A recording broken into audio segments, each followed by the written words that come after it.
Hi, I'm Yvonne Tilim and I'm going to show you how to make a model or setup that will give you a better understanding why the Earth experiencing day and night. Materials to be used.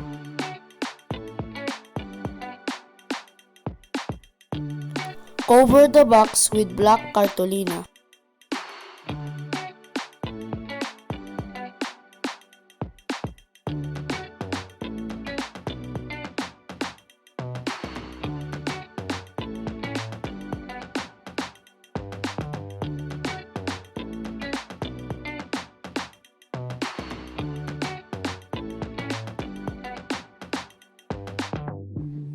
Add paint to make it look like an outer space.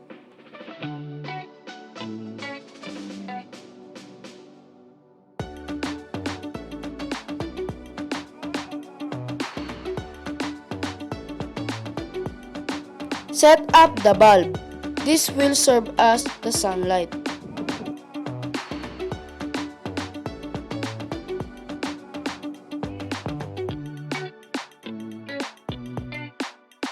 Set up the styrofoam. I made a model of sun and earth. In space, the earth moves in different ways. The earth moves is by spinning on its axis. We get day and night because the earth spins on an imaginary line called axis.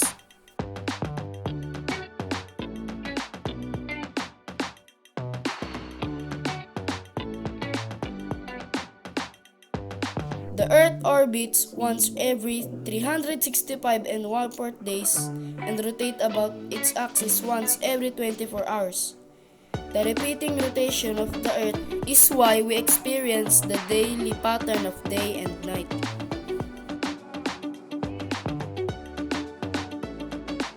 Thanks for watching!